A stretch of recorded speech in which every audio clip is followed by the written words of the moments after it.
Hello race fans, James Dimmitt with Dimmitt Race Videos on Facebook, Dimmitt Race Videos on YouTube. Welcoming you to a new episode of The Pit Stop.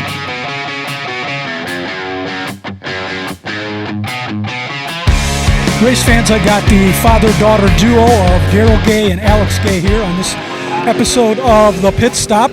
They both compete in the street stock division here at the Grundy County Speedway on Friday nights. Darrell, how'd you get started? Oh, actually, I had a 70-pound Impala, and I was on my way to work and in a blizzard, and I got in a tangle with an 18-wheeler, and that car had some damage, and wasn't worth fixing, but it was still running good. And I'm like, what am I going to do with this thing? So I talked to a couple of my buddies, and we ended up going out to Raceway Park in Blue Island and watched some enduros, and I said, you know what, I could definitely do that. And I went home, started working on the car the next day, and started racing. I just fell in love with it, you know. So you got started in racing because of your dad racing, basically? Yes, so my dad has raced my whole life. I believe I was one, I think it was 1994. I was at Raceway Park, that's one of my first pictures there.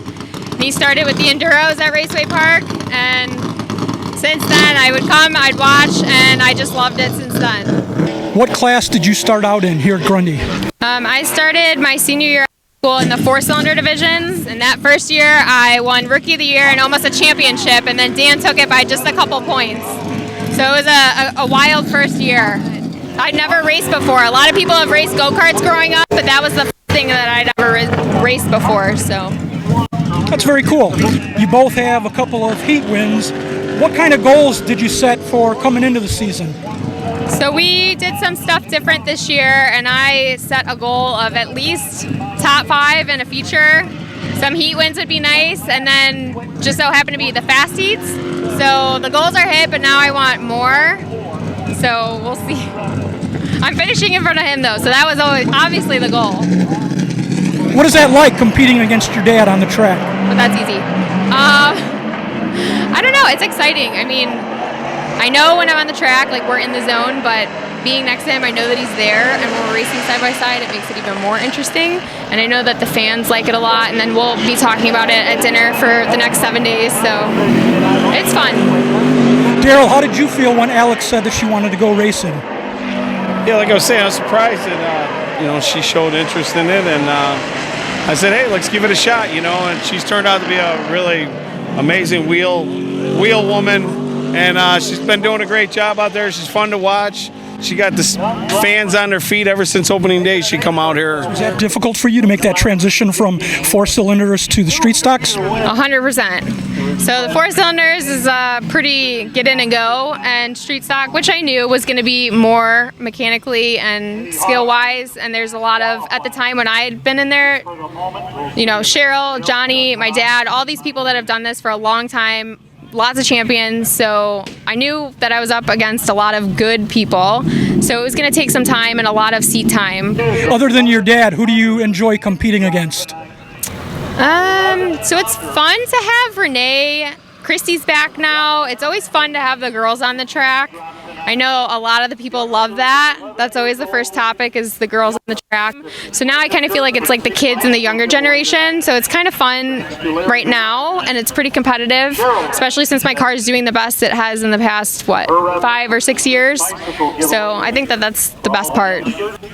So when you got into racing, did Dad offer you advice? Yeah, so when I started in four cylinders, we would have little pep talks in the trailer on the whiteboard, and we would draw the track, and he would kind of tell me, what to do, what not to do, where to hit your marks, how to drive the track, what the car's doing, and I think that I learned a lot by that, and it's something that I looked forward to. And if we didn't have a pep talk, I think I did bad.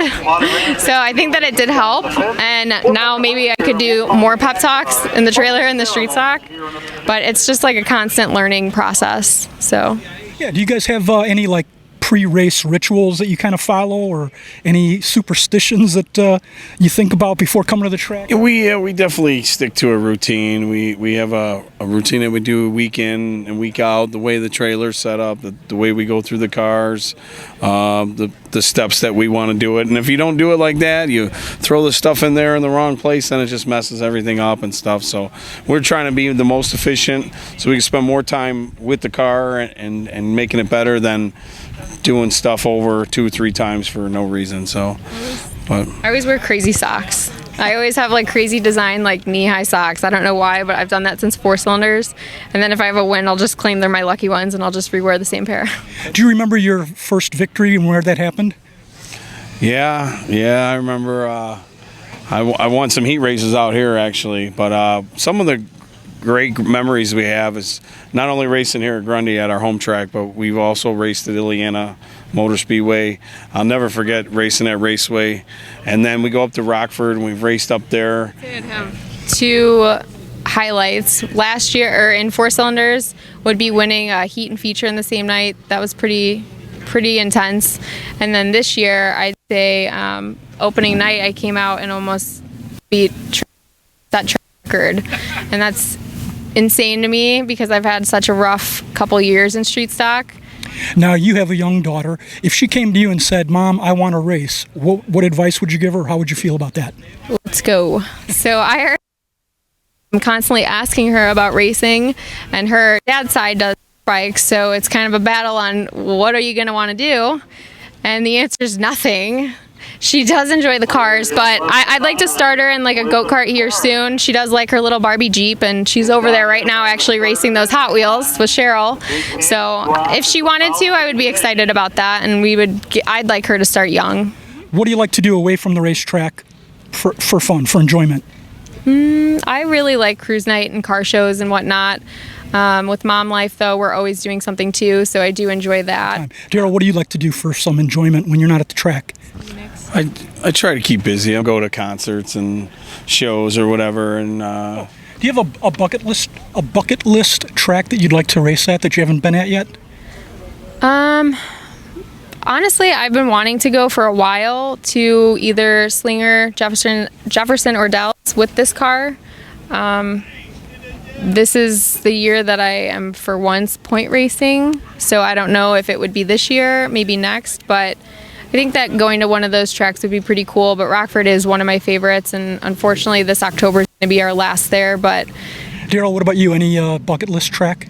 Yeah, she hit them. Definitely those 3 tracks up in Wisconsin: Slinger, Jefferson, and the Dells. I would love to go there. How did you get the number 60? Well, the first time I come out here, I was actually 70, and it was just a number I had on there that I ran the previous year. And then they stopped me and they said, "Hey, you can't be that number. We already have one." I says, "Well, I just painted it. Like I just painted all these numbers. Like now what? Like I was upset." And they said, "We'll come back next week with a list of numbers that no one's had for a while, and we'll let you pick one of those, and then it'll be yours."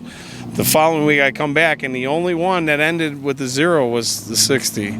So I picked that one, and it must be fake because I love that number now. And then I wanted my own number since I had to do the same number and paint job in the 4-cylinder. I didn't have a say in that.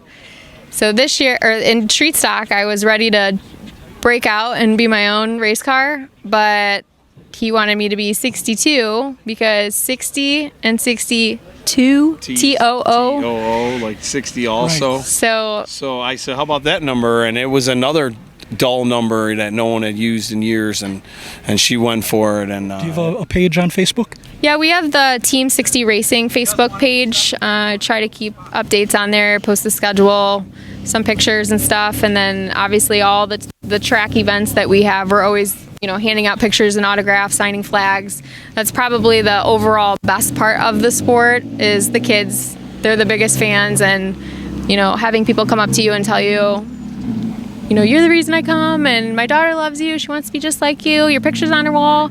Those are the best. And then now being a mom, it just makes it even more special. So. Well, I want to thank both of you for taking the time to do a little interview here. Fans, don't forget to come out and watch the races in person. It's always more fun. Grundy County Speedway, we race on Friday nights. Races start at 8 p.m. Gates open at, I believe, 5 p.m. usually. Come on out, bring the kids, have some fun at the racetrack. Thanks for watching.